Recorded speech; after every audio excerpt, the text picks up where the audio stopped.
Hey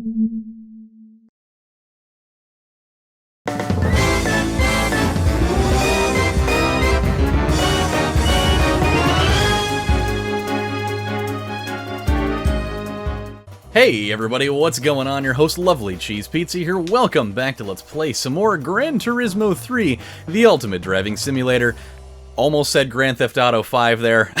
They are fairly different games, I would say. I mean, there's totally cars in both of them, but I don't think that we're really ruthlessly murdering people in this game, unless, of course, you're considering on the track. Alright, so here's the thing that happened last time that I didn't notice until after I had uploaded the episode. I forgot to save. That was a big mistake on my behalf, and somebody pointed out, they're like, hey, you didn't save. Why did you do that? And it didn't really occur to me that happened. I just moved on to the next thing, and I turned off the console. And then later, I realized that I had indeed done that when I was still going into the 9th race. So I, off camera, had to go back and redo this race. And then I actually, it was great timing, actually. I did the race. I was able to win it, actually. I won by about a second. It's a miracle. How much better I am at this game when I'm not splitting my attention between playing the game and talking about stuff. And I can just have all my focus there, and also listening to the CinemaSins podcast because it's fantastic. But the funny thing is I got done with the race, I saved it, and no more than about 30 seconds after I had done that, my PS2 froze. It was like it was meant to be. It's like, you did exactly what you needed to do, now I'm gonna fucking kill you. And then it died. So, with that said, I was able to get the thing started back up, the save file worked, we're good to go, and we can move on to the next thing. So I know that it's not quite the same. I mean, in our heart of hearts, we know that I totally fucked up the race, and I got, what was it, third or fourth place in that, and so, But the save file will say that I got first in it, so we're just going to roll with that because we have to, and that is what it is. So, hey, on the plus side, it's one extra race I don't have to go back and do, and it just so happens to be like the second longest one out of the bunch. So here we go. Now we get to move into this, and we're definitely doing a qualifying lap. And one thing that I also noticed while I was doing that race is that our car absolutely is in dire need of an oil change. I didn't really notice it when we initially did the race, but going back through it, I kind of glanced down in the corner and I saw that the oil change light was on, and I was like, oh shit. I did not realize that. And it's such an ingenious tool that they use in these championship series, that it's like, you know, if you don't go get an oil change just as a precaution before starting one of these up, you're really asking for a whooping, because in those waning couple of races, I mean, the power of your car really starts to diminish. And I really hope that this isn't the race where we really start to see that in its fullest effect, because this is a race that I absolutely need to be on top of my game for. Because Tokyo R246, or whatever the name of this damn track is, I can never remember.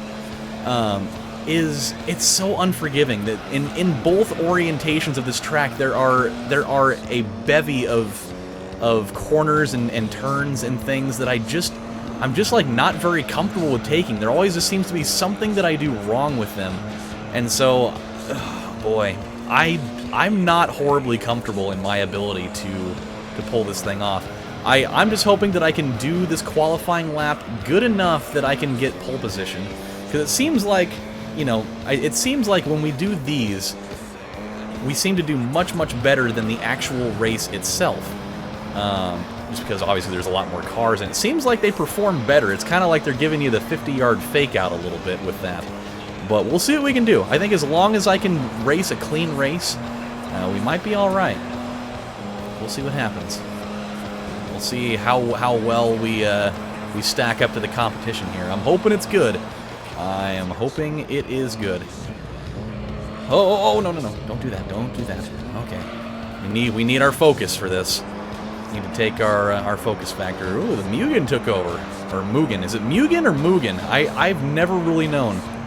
For some reason, I've always thought it was Mugen, because that seems to, I don't know, it seems to kind of roll off the tongue better for me. although that kind of sounds dangerously close to mucus. And, yeah. And also dangerously close to Minkus from Boy Meets World. Which, I wonder what that... Oh, God. I wonder what that kid's doing these days. I wonder if Minkus is still making Minkus money. Even though I'm pretty sure that Boy Meets World isn't really being televised much these days. I know it's been on every once in a blue moon on probably like, you know, certain channels somewhere. Maybe like the Freeform channel, that formerly known as ABC, since that's where I used to always watch it back in the day. Okay, here we go. Here we go. We've only got a couple corners to go here, and then I think we will find out our fate. I feel like I haven't done that bad, though. I feel like this isn't too shabby. This one turn right here, is I feel, is kind of our one opportunity to make up some extra space. That's going to be our kind of ace in the hole. And almost every track in this game has an ace in the hole to give you that one opportunity to make up some ground, and that one corner right there is our one. So we'll see what happens there. 1453. That's, I mean, it'll give us what we want for now. I will take it. It's still gonna be, oh boy, it's still not gonna be pretty. Okay, so it is R246. For some reason, I thought it was 241. I thought it was 243. 246 isn't a bad number though. Here we go with our car that is in absolute screaming dire need for an oil change. And here we go. By the way, I have a story for you guys tonight, and it is something. It probably would have been better for me to tell it during the qualifying lap, where a little bit less focus was needed. Splitting the wickets like that was awesome just now, by the way. That was great. Hopefully we can continue doing that all the time for the rest of forever. So I had a lady that came in, on I think it was yesterday actually. I've kind of lost track of time a little bit over the last while, where I feel like just everything's running together a little bit. Oh boy. And so with that, oh boy, okay, yep, you propel me to greater things, thank you. And so I had a lady that came in, and she was very interesting. She said a sequence of things that just, it falls under the category, yet again, of I have absolutely never heard either of those things said out of a human mouth before. I've heard something vaguely similar, you know, a few times before with one of these statements, but the other one, I have absolutely never heard anybody ever say that before, and it was pretty wildly absurd, and it's it's pretty good. So this lady came in yesterday, and she had ordered like this detoxifying bentonite clay, which for those of you that are not really aware of how that stuff works, let me fire up an impromptu episode of Adam's Health Tips, where you learn shit whether you like it or not. I don't really know what the weird deflating, exploding noise was all about, but that's what that is. No nice and shiny ping noise there. Oh, actually, you know what? I have this written down. One of the very few times that I actually felt the need to write it down as it happened, just because I didn't want to miss out on the exact words that she said out of the front of her crazy-ass face. It was one of the most, like, you know, one of the most Oregonian, like, super, you know, in tune with the world. I shop at a co-op, you know, I'm wearing a dress made out of wheat and kale kind of things that I've ever heard. But anywho, back to the Adam's Health Tips thing. So, bentonite clay, pretty cool little detoxifying item. There's a couple different types of it. There's calcium bentonite, which is more generally used as a skin detoxifier, and there's sodium bentonite, which is generally used as more of like an ingestible internal detoxifier. Kind of cool. What it'll do when you use it topically on the face, because she was buying like the you know, the cosmetic like facial clay one, is you put it on your skin, and the crazy thing about it is when you put it on your skin, like a kind of like a facial mask or whatever, it actually starts pulsating, kind of, you know, vibrating almost, while it's you know, drawing out, you know, junk and toxins and such in your skin. And I've used it off and on a number of times in my life, namely about 2-3 years ago, roughly. When I used to deal with acne a little bit. I don't really deal with it so much anymore. I think the only time I really ever deal with acne breakouts at all is either when I'm when I put my hands on my face, like when I lean and I put my, when I put my hand on my face, the oils and dirt from my hand will cause a little mini breakout.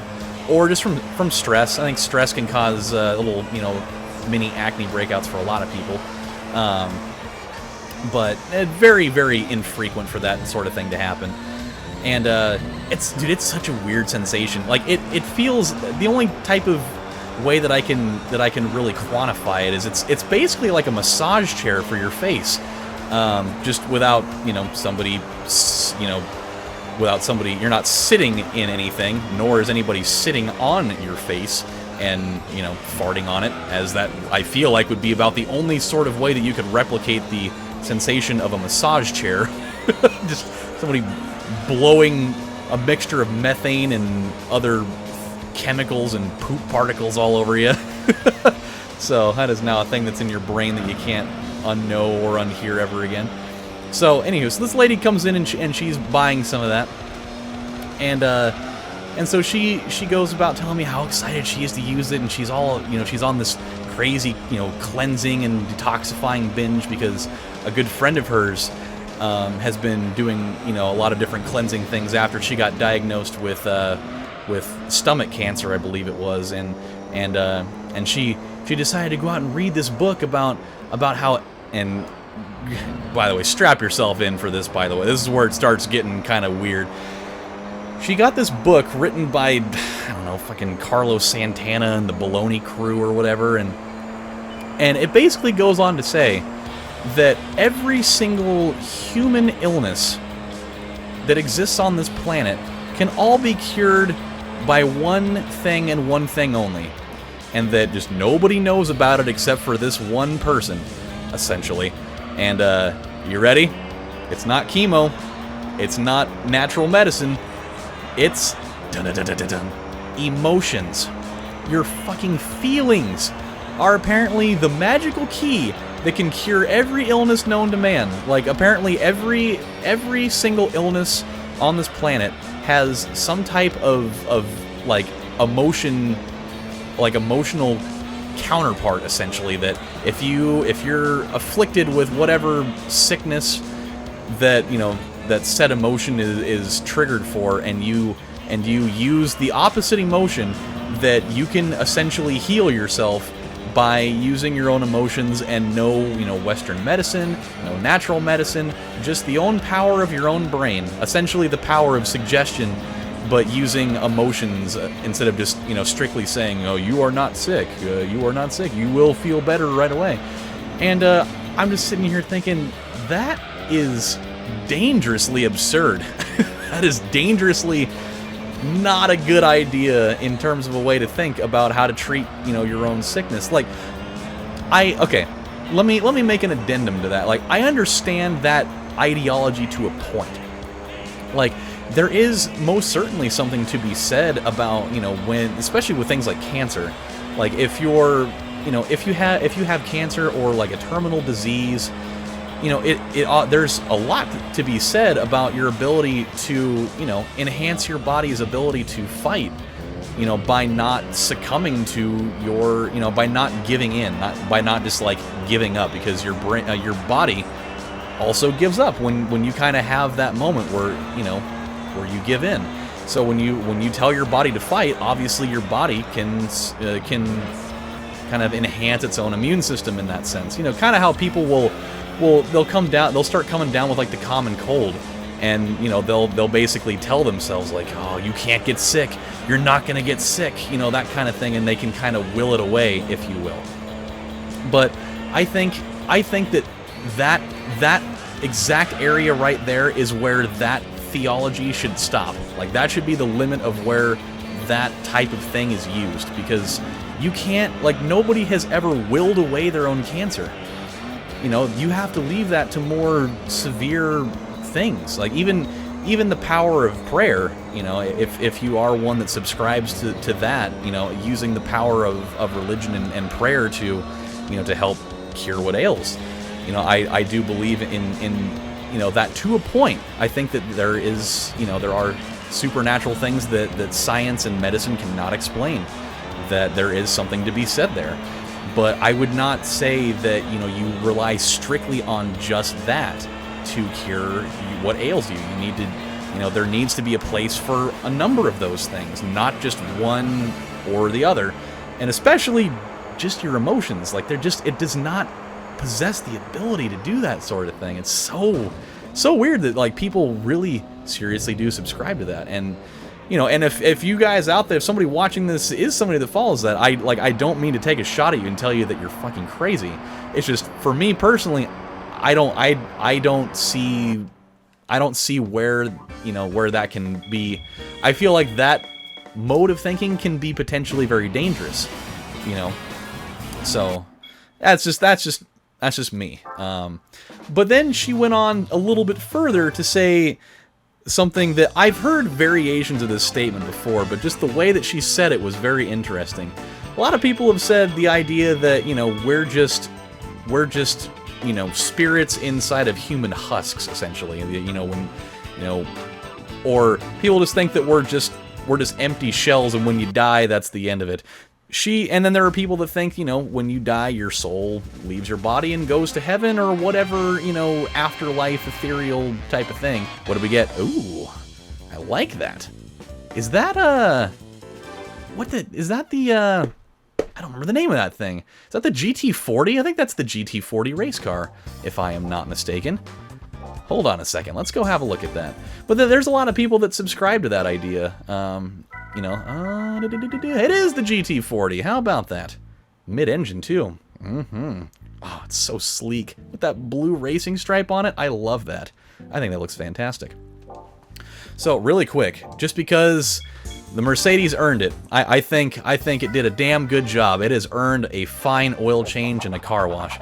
So there are people that, you know, that kind of fall on both sides of that. It is what it is. This lady, the way that she said it, though, was very interesting. She says that, and I quote, she says that humans are just spirits controlling biomechanical human robot bodies, and that when you die, your spirit leaves your body and goes to wherever it goes, and then somebody else comes in and possesses your biomechanical human robot body, and it just keeps on going. Dead serious. It's just like it's like a lease. It's like you're leasing out your human robot body, and when the lease is up, you leave, and someone else just comes right on in and picks up the lease. It just keeps going. Not that you just die and your body goes, you know, an approximate number of feet under the ground and becomes food for the worms and such. But very strange. It was a really, really weird thing. And at that point, I was just like, I think I'm done talking to you. Like, I didn't say that to her. I didn't be like, you're fucking crazy. I don't want to talk to you anymore. I just kind of, at a certain point, I just kind of checked out, and I was just like, oh yeah. Oh, you know it. Oh, sure. Oh, yeah. And she eventually, I don't want to, like, she was really nice. Like, she wasn't just, like, this fucking crazy psycho woman. She was really, really nice and really generous, and she was really cool with me. It's just that particular conversation was so, it went from being just about, you know, using, you know, some, like, a clay mask to detoxify stuff out of your face, and she wanted to use it for other things, to this whole thing about curing cancer and every illness by just feeling things. And then this whole thing about how we're just, you know, spirits inside of biomechanical robot bodies. And that when you die, people, you know, you leave your body and someone else comes in and takes over and just keeps on going in there. And it went from 0 to 100 in a different direction so quickly, and it was so fucking weird. Oh boy. So that, it is what it is. That's definitely a thing. I'm sweating. It's very hot in here. So we're going to stop right here, my friends. When we come back on the next installment of Let's Play Gran Turismo 3, the Ultimate Driving Simulator, there's a couple of things we can do. I had somebody ask within the last couple of videos, when are we going to get back into rally events? Pretty soon, I think. It's been quite a while since we've really done anything in there. I mean, we've only done the special stage ones. We've only done one Tahiti Rally Challenge so far. There's a whole bunch of these left. I'm just trying to figure out whether I want to actually go through the trouble of buying a new rally car, because we have the money for it, we most certainly do, or if I just want to keep going through the Amateur League and keep doing some of those, if we want to do an endurance race, I don't know, there's so many options here, so I'll kind of mull it over a little bit off camera, and when we come back, we'll have more weird stuff to talk about, more than likely, because this seems to be the platform for it, and we'll get back into racing. So until then, my friends, this is your host, LovelyCheesePizza, saying thank you guys for watching, and I'll see you next time. Bye, everybody. Take it easy, and feel good. Just do that. It makes everything go away.